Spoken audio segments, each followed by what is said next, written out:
So today I received a shipment of motors. Alright, sweet, huh? Here they are. So these are Mabuchi FC-130 SAs. We're going to test it right now. So here's an FC-130 SA. It's a 24 volt motor.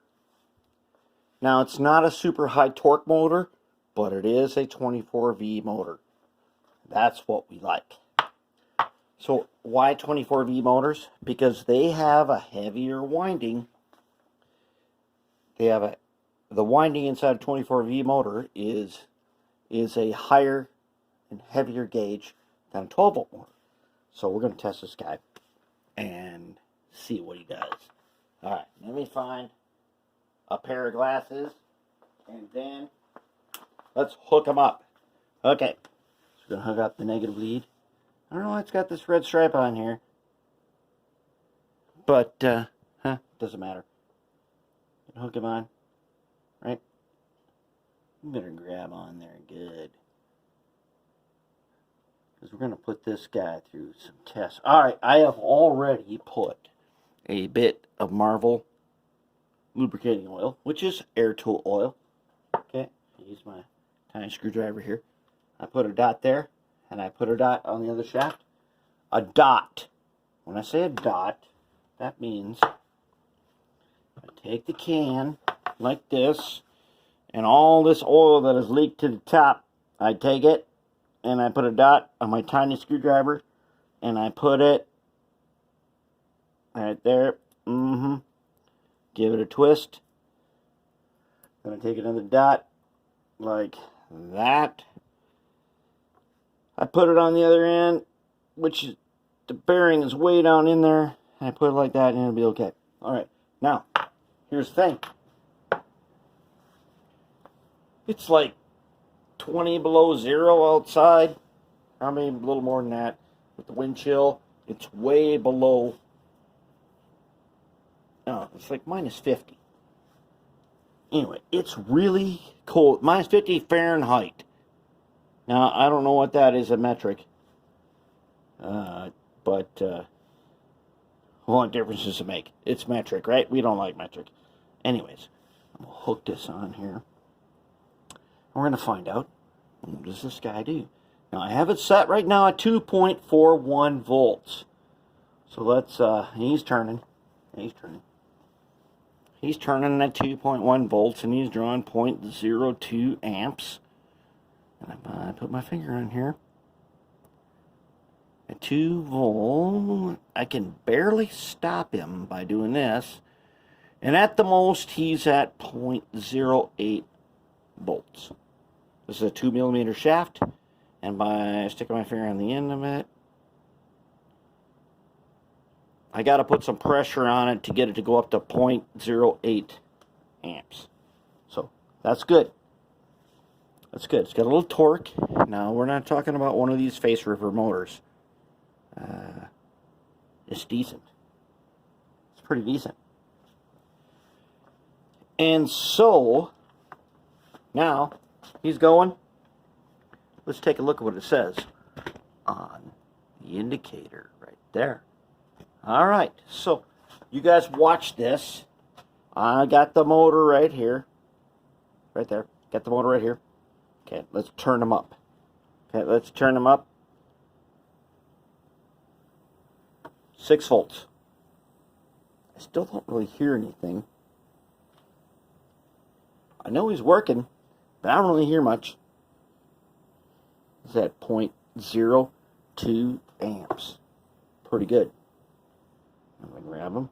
Okay, I can stall them at 0.2 amps. And it's not like our face ripper motor.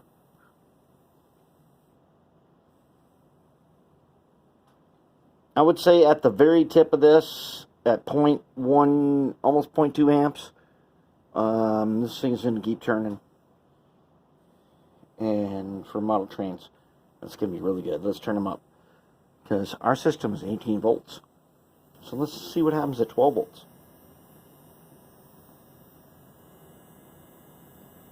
Not very loud. I'm stalling them at 0.4. 0.4 amps at 12.38 volts. And I got to stall him. Now, he's not burning my fingers.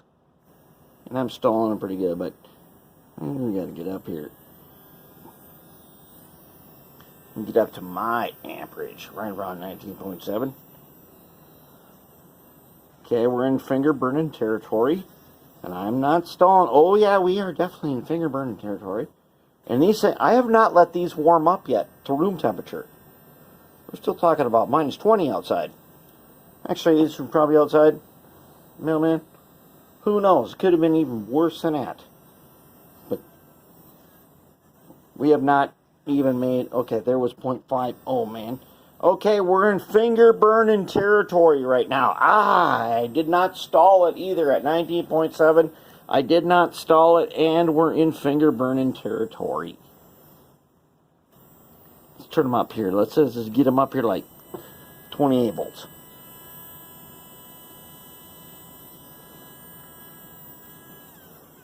Now, you're not going to stall that guy at 28 volts. Do you know what that tells me? It tells me he's got excellent windings in him. So now there is a motor out there that it has a black housing on it that everybody has been looking at. Like, where do you get these anymore? You don't. You don't. They don't make them. They don't make them. Those motors that look like old Atlas and old, I think it's Hornby and I can't remember the other name. The place. They don't make those motors that those guys used, and the motors that they use are not like this. This motor has a heavier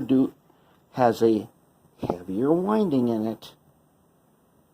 It's a more robust motor because it was not meant to be running trains. This thing runs this guy here. These guys,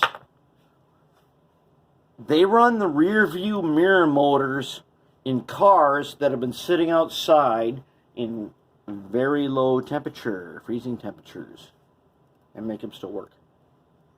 So these guys right here are pretty good. It's a good motor. I believe it, Mabuchi FC-130. That should tell you that this is a flat motor. It's got a carbon brush, size 1, length 3. It is a 3-pole. Like, oh no, we don't want a 3-pole. This is not an ancient tech 3-pole. This is a modern tech 3-pole. Modern tech 3-poles are really good. You don't need 6 poles to make them really good motors. What you need is a good motor with good windings at 24 volts. And we went to 28. We could probably go higher. And this thing works great. And it's so smooth. When I just rub my finger on here, smooth motor. That is the motor that is superior to those old motors that we've been using that had a black housing. It's still the same 2mm shaft, which is all modern motors are using 2mm shaft. This thing is excellent. And now we've got 1, 2, 3, 4, 5, 6, 7. We've got 7 of them. So we're sitting in good shape. Those motors are outstanding. We'll get them all broke in. We'll put the Marvel lubricating oil in them. And these motors here may be what we're going to be using. Especially if we do the yard switcher with the new fabricator trucks. That is the kind of power that we need. And that's what we're going to do.